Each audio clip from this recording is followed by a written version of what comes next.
Oke guys, welcome back to Cakradiva Reinkarnasi dalam pembahasan alur cerita Battlestroke The Heaven Season 5 episode ke-168. Seperti biasa kita review dulu pembahasan alur cerita episode sebelumnya, di mana Shoyen dan kawan-kawan telah melawan 3 boneka Banseng yang menjaga pohon kuno Bodhisattva, dan untungnya Shoyen menemukan rahasia di balik hubungan boneka Banseng dengan pohon sehingga dapat mengalahkannya dengan cepat. Sementara itu di sisi lain klan Hun dan suku Phoenix Iblis Surga justru mengalami kerugian besar dengan kehilangan begitu banyak rombongan, sehingga Sun Er pun yakin mereka tidak akan berani berbuat sok keras dengan gegabah lagi. Shoyen sendiri tidak begitu memperdulikan Antek, Dajjal klan Hun dan suku Phoenix karena sekarang mereka harus menghadapi pohon kuno Bodhisattva yang jelas lebih berbahaya. Segera setelah itu semua ahli di atas Rana Dojun bintang 6 mendekat ke arah pohon kuno dan tiba-tiba saja terlempar ke sebuah dunia ilusi tidak terkecuali Shoyen. Shoyen melihat kenangan buruk di masa lalu yang membuatnya kehilangan kendali emosi dan hampir saja menjadi boneka manusia selanjutnya kalau tidak diselamatkan oleh benih Bodhisattva. Gimana cerita selengkapnya? Langsung aja kita terobos.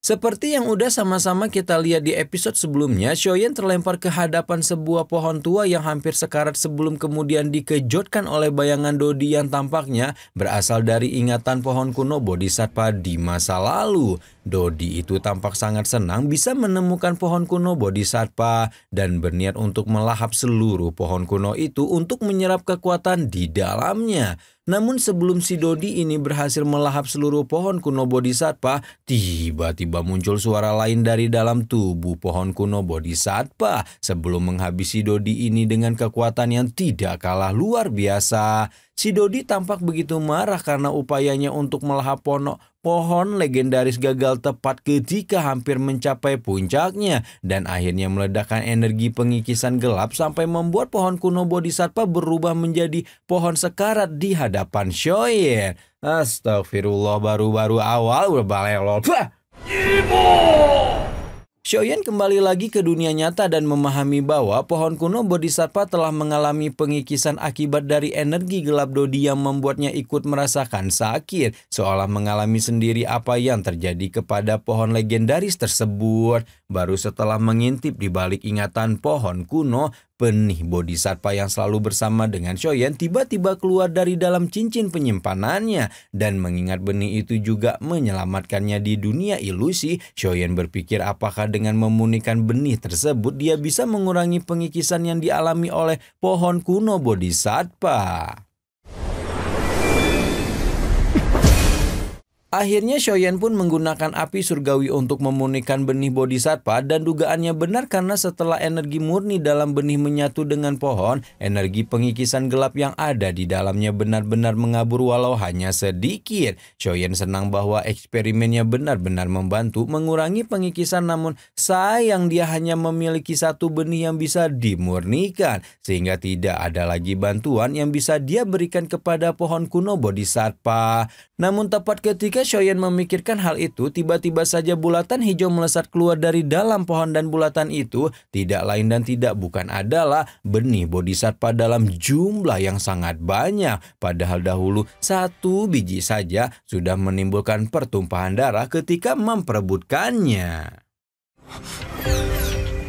Shoyen hanya bisa menahan keterkejutan ketika melihat begitu banyak benih Bodhisattva muncul seperti ini, namun buru-buru menyadarkan diri karena sepertinya pohon kuno Bodhisattva berharap dia bisa memunikan semua benih tersebut.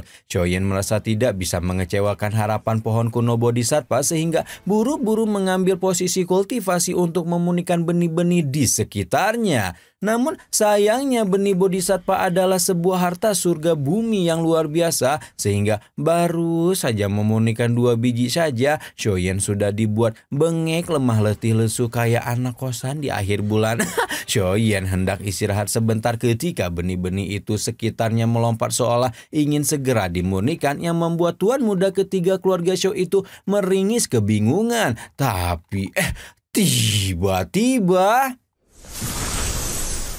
Tiba-tiba saja pohon kuno Bodhisattva mengeluarkan sejumlah besar energi yang kemudian berubah menjadi semacam lotus energi yang terus mengalirkan energi pemulihan ke dalam tubuh Shoyen, bahkan membuat doki di tubuhnya menjadi lebih padat dibanding sebelumnya. Karena sudah pohon kuno Bodhisattva menggelontorkan banyak energi demikian, Shoyen merasa tidak bisa makan gaji buta dan langsung melanjutkan kerjaannya untuk memurnikan seluruh benih Bodhisattva agar energi pengikisan di dalam pohon dapat dihilangkan sepenuhnya. Sementara Shoyen dapat freelancean jadi kang sate dadakan buat pohon kuno Bodhisattva. Semua ahli yang menghilang ternyata sudah kembali ke wilayah kuno Manghuang dan mulai menyadari bahwa mereka baru saja dibawa ke dalam dunia ilusi.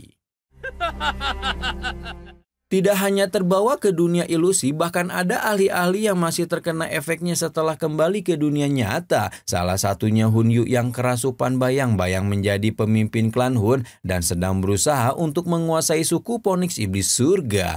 Mendengar itu, Jiu Feng langsung menjadi marah dan membangunkan paksa Hun Yu yang langsung ngangeng-ngangong kebingungan dengan apa yang sebenarnya terjadi. Meskipun tabiat klan Hun yang memang perlu dirukiah itu membuat Sun Er pengen ketawa, namun kali ini sebagian besar pikirannya tertuju pada Shoyen sebagai satu-satunya ahli yang belum kembali. Oke, sekarang kita balik lagi ke dunia pohon kuno Bodhisattva tempat Shoyen kerja lembur bagai kuda hingga akhirnya berhasil mengubah pohon sekarat itu menjadi pohon emas yang luar biasa menakjubkan, di mana pohon emas inilah yang merupakan penampakan asli dari pohon legendaris tersebut. Tidak hanya berubah bentuk, aura dan energi yang mengalir di sekitar pohon kuno juga berubah menjadi sangat hidup hingga membuat Shoyen tidak henti-hentinya melemparkan tatapan penuh kekaguman. Namun ketika Shoyen lagi asyik bengong sambil menikmati pemandangan pohon kuno Bodhisattva yang keindahan dan kemegahannya seolah tidak berasal dari dunia ini,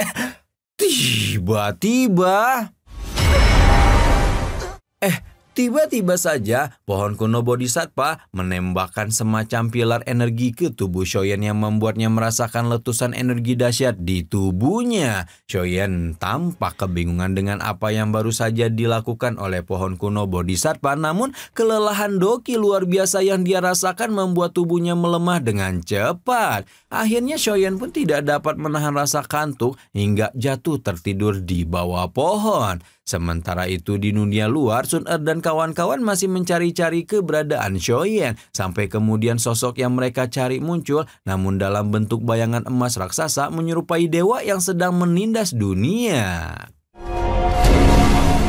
Sun Er dan Medusa sudah khawatir melihat Akang muncul dalam kondisi aneh seperti itu, namun Gu Qingyang buru-buru mengingatkan bahwa sepertinya Shoyen sedang mendapatkan salah satu dari 3 peluang utama dari pohon kuno Bodhisattva. Adapun 3 peluang yang dimaksud adalah jantung Bodhisattva, benih Bodhisattva, sementara keuntungan yang sedang Shoyen dapatkan adalah pengetahuan Bodhisattva yang memiliki efek misterius untuk membuat seseorang mengalami 100 reinkarnasi sebagai salah satu jalan untuk memasuki ranah Dodi. Mendengar bisik-bisik tetangga di sebelah, ekspresi Hun Yu dan Jiu Feng langsung berubah kesal seolah tidak terima atuh kalau Shoyen mendapatkan keuntungan luar biasa semacam itu. Akhirnya 2 antek dajjal yang memang punya penyakit iri hati dengki ini seolah memiliki pikiran sama itu langsung menyerang Shoyen, dan sayangnya 2 bini Shoyen sedikit terlambat untuk mencegahnya. Namun berhasil menghalau serangan Medusa dan Sun Er tidak membuat Hun Yu dan Jiu Feng selamat sejahtera sentosa, malah mengalami serangan yang lebih menyakitkan dari pohon kuno Bodhisattva yang seolah memang sedang melindungi Shoyen. Hun Yu dan Jiu Feng yang dihempaskan dengan begitu kejam hanya bisa berdiri terhuyun dengan raut gelap karena perlindungan pohon kuno sudah cukup mengartikan bahwa mereka tidak akan bisa menyentuh Shoyen. Meskipun Shoyen baik-baik saja, Sun Er masih tidak bisa menahan kemarahan dan segera mengudarakan ancaman bahwa dia akan membuat siapapun yang mendekati kekasihnya mengalami kematian yang kejam. Oke, sekarang kita liatin dulu gimana kondisi Shoyen yang katanya sedang mendapatkan pengetahuan Bodhisattva melalui 100 reinkarnasi kehidupan. Apa yang dikatakan Guking yang memang benar adanya, dan Shoyen memang sedang menerima pencerahan dari pohon kuno Bodhisattva untuk mengetahui semua pikiran duniawi. Shoyen mempelajari bagaimana cara memahami kehendak langit dan menghilangkan semua keinginan panah melalui pencerahan ini, mulai dari kemarahan atau obsesi tentang mendapatkan kegembiraan yang merupakan sifat alamiah seorang manusia, termasuk juga dirinya yang memang di masa lalu seringkali dikuasai oleh amarah ataupun ambisi untuk mendapatkan kekuatan. Melalui pencerahan ini, Shoyen akhirnya memahami bahwa segala nafsu yang dia rasakan itu tidak lebih dari sekedar hantu dalam pikirannya yang akhirnya malah membuatnya terjebak dalam kepompongnya sendiri. Baru setelah berhasil mengatasi masalah dalam dirinya, melewati begitu banyak meditasi, dan mendapatkan pencerahan, akhirnya Shoyen pun bisa melepaskan diri dari siklus reinkarnasi dan mendapatkan versi terbaik dari dirinya. Tepat setelah itu, Shoyen pun menyelesaikan 100 siklus reinkarnasi dari pengetahuan Bodhisattva dan membuat cahaya emas yang menyilaukan mata meledak baik dari jiwanya di alam reinkarnasi maupun di wilayah kuno Menghuang tempat tubuh fisiknya berada. Ledakan energi luar biasa itu membuat kelompok Hunyu Jiupeng terkejut, sementara rombongan Shoyen menjadi waspada karena meyakini kalau musuh tidak akan membiarkan Shoyen santai-santai setelah bangun dari tidur panjangnya. Namun ketika rombongan Shoyen sudah siap baku hantam dengan kelompok antek-antek Dajjal itu, bayangan raksasa emas yang sebelumnya mulai meredup sampai akhirnya mengungkap tubuh asli Shoyen terbangun dengan aura luar biasa berbeda dibanding sebelumnya. Napas yang dikeluarkan Shoyen terasa begitu pekat dan penuh keagungan yang mungkin tidak akan bisa ditiru oleh siapapun. Hunyu dan Jiupeng juga terkejut menyadari bahwa Shoyen telah berubah menjadi orang yang sangat berbeda setelah mendapatkan pencerahan, dan keterkejutan itu menjadi semakin besar ketika mereka melihat benih Bodhisattva mulai bertebaran di sekitar Shoyen. Seperti yang diketahui semua orang, benih Bodhisattva adalah sebuah harta berharga luar biasa yang mungkin bisa menimbulkan pertarungan berdarah para ahli tingkat tinggi untuk memperebutkannya. Sekarang benda luar biasa itu ada di depan mereka dalam jumlah melimpah, namun semuanya langsung dikuasai oleh Shoyen yang jelas membuat dua kelompok antek Dajjal itu tidak terima. Tanpa banyak babi ibu, Hunyu meminta Shoyen menyerahkan benih Bodhisattva, namun orang yang diminta tampak acuh tak acuh ketika mulai bagi-bagi bansos kepada rombongannya. Tidak hanya kelompoknya sendiri, Shoyen juga memberikan benih Bodhisattva pada dua ahli yang sebelumnya ikut nimbrung dengan kelompoknya di tengah lembah, sehingga orang yang tidak mendapat jatah bansos hanyalah Hunyu, Jiupeng, beserta seluruh antek-antek Dajjalnya. Jiupeng tampak sangat marah dengan tindakan penuh konfrontasi Shoyen, sementara Hunyu lebih tenang namun langsung mengajak semua orang untuk membunuh pemuda kurang ajar tersebut. Geng Shoyen segera berkumpul untuk memberikan dukungan, namun hal itu tidak membuat Hunyu gentar, malah meminta semua orang untuk segera bagi tugas sementara dia akan menghadapi Shoyen. Shoyen tampak sangat tenang ketika Hunyu mulai menyinggung tentang Gyo-Kaisar kuno Tause, malah mempersilahkan Tuan muda klan Hun itu merebutnya kalau memang memiliki kemampuan. Hunyu sudah merasa tensinya naik karena amarah ketika melesat ke arah Shoyen dengan kekuatan penuh. Tapi ternyata Shoyen bisa menghempaskan tubuhnya hanya dengan satu pukulan yang membuat Hunyu terkejut bukan kepalang karena sekarang tuan muda keluarga Shou itu telah mencapai ranah Dojun puncak perubahan ke-9. Tidak mau menyerah begitu saja, Hunyu pun mengaktifkan tato klan, dan dengan keturunan Do di darah dewa yang dia miliki, tuan muda klan Hun itu berhasil mencapai Dojun puncak perubahan ke-9. Shoyen masih sangat santai ketika menyebut bahwa apa yang Hunyu lakukan masih belum cukup untuk mengalahkannya, namun anjing klan Hun satu itu masih bersikap sangat sok keras dengan mengurung Shoyen ke dalam sebuah kepalan tangan iblis raksasa.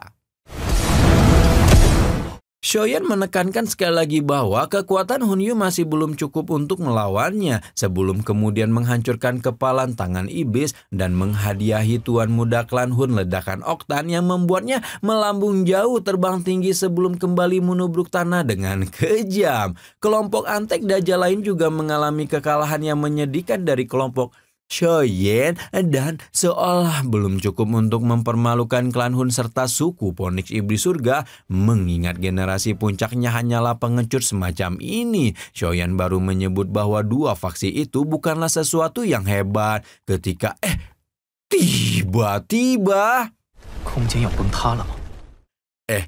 tiba-tiba saja bersambung. Kurang asyem sekali tidak, kawan-kawan? Akhirnya ya, Shoyan sudah ketemu sama pohon kuno Bodhisattva yang asli dan langsung dapat keuntungan utama nih dari pohon legendaris itu. Kekuatannya juga melejit ke Dojun puncak putaran ke-9 udah selangkah lagi menuju Banseng. Tapi kira-kira ledakan terakhir yang muncul itu apa ya? Apakah ada misteri lain di tanah kuno Manghua? Atau itu adalah bala bantuan dari musuh? Ayo yang udah nonton spoilernya di Ginosis, coba tulis di kolom komentar. Rama di sini pamit. Bye-bye.